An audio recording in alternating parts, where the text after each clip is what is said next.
Selamat hari Sabtu saudaraku semua. Marilah kita sebelum mengakhiri hari ini, kita bersatu hati dalam doa. Mari kita berdoa.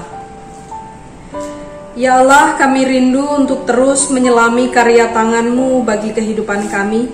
Oleh sebab itu, izinkan terang firman-Mu dapat menginspirasi kami dalam kami memahaminya.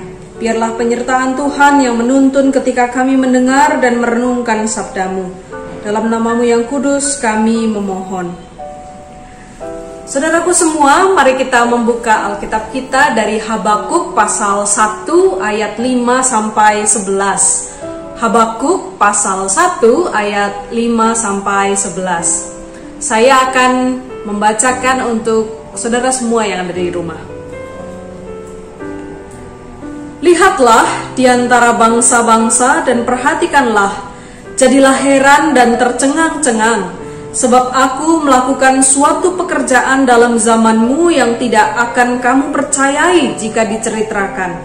Sebab sesungguhnya akulah yang membangkitkan orang Kasdim, bangsa yang garang dan tangkas itu, yang melintasi lintang bujur bumi untuk menduduki tempat kediaman, yang bukan kepunyaan mereka.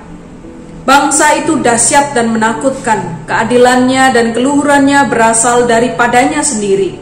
Kudanya cepat daripada macan tutul, dan lebih ganas daripada serigala pada waktu malam. Pasukan berkudanya datang menderap, dari jauh mereka datang. Terbang seperti Raja Wali yang menyambar mangsa. Seluruh bangsa itu datang untuk melakukan kekerasan. Serbuan pasukan depannya seperti angin timur, dan mereka mengumpulkan tawanan seperti banyaknya pasir. Raja-raja dicemoohkannya, dan penguasa-penguasa menjadi tertawaannya. Ditertawakannya tiap tempat berkubu, ditimbunkannya tanah, dan direbutnya tempat itu. Maka berlarilah mereka seperti angin dan bergerak terus. Demikianlah mereka bersalah dengan mendewakan kekuatannya. Saudara-saudaraku semua, pernahkah saudara-saudara merasa ditinggalkan oleh Allah? Merasa, saya beri tanda kutip di sini. Nah, jika saudara pernah merasa ditinggalkan oleh Allah, ini seperti perasaan Habakuk pada waktu itu. Habakuk juga pernah merasa ditinggalkan oleh Tuhan. Tentu karena ini tentang perasaan, maka sifatnya subjektif. Tetapi apakah benar bahwa Allah meninggalkan atau diam di saat kita mengalami derita, di saat kita mengalami sulit, di saat kita mengalami kebimbangan dan pergumulan? Benarkah demikian? Saudara, bacaan Alkitab kita hendak memberikan gambaran atau refleksi kepada kita bahwa Allah tidak tinggal diam membiarkan penindasan, kejahatan, kelaliman, kekerasan terjadi di hadapannya. Ayat 5 bahkan memberikan penegasan bahwa memberikan gambaran kepada kita bahwa jawaban dan pekerjaan Allah akan selalu membuat kita tercengang. Kita akan dibuat heran melihat pekerjaan tangannya. Seringkali kita memang menginginkan semua hal tertata dengan baik, tertata dengan mulus, lancar sesuai dengan apa yang kita rencanakan. Tetapi Allah bekerja dengan cara yang berbeda, yang seringkali membuat kita tidak habis pikir dengan pekerjaan tangannya.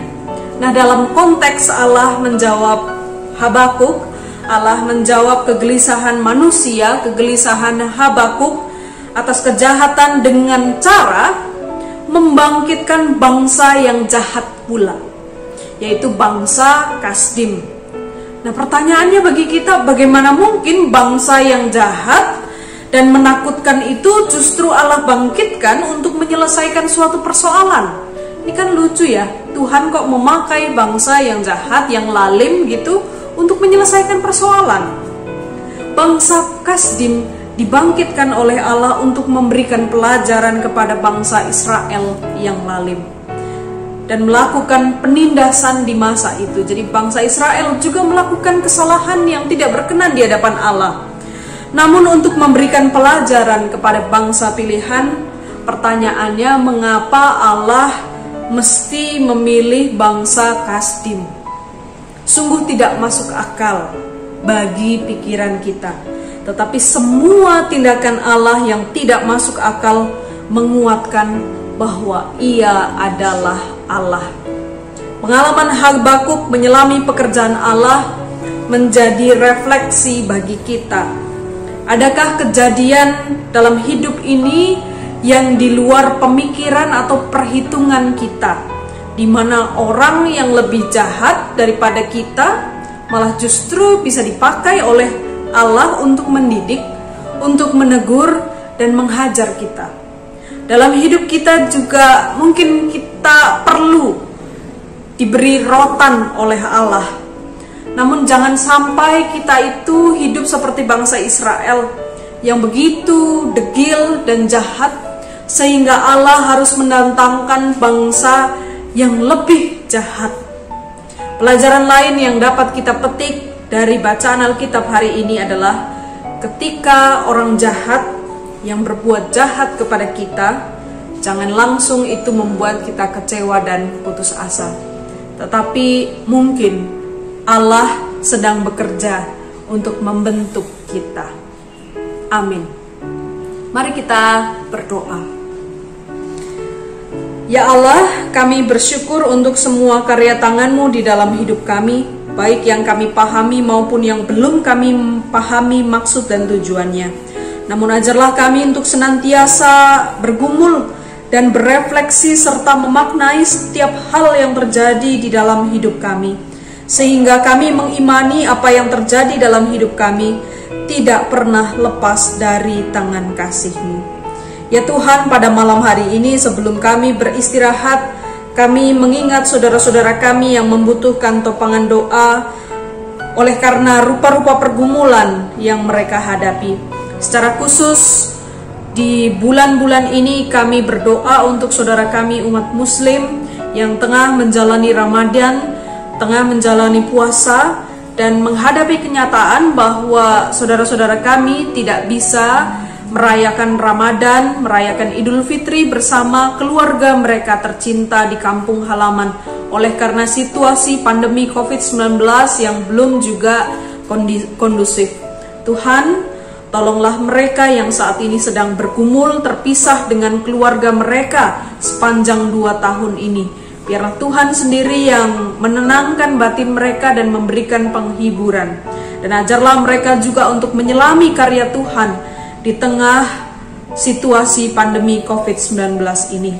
Kiranya Engkau berkenan melawat mereka dan menenangkan batin mereka yang gundah. Tuhan, pada malam hari ini kami ingin beristirahat. Kiranya Engkau menjaga dalam misteri malam hari ini. Lindungi kami dari segala yang jahat agar kami dapat beristirahat dengan tenang. Di dalam nama Tuhan Yesus Kristus kami berdoa. Amin. Saudara, selamat beristirahat. Tuhan Yesus memberkati.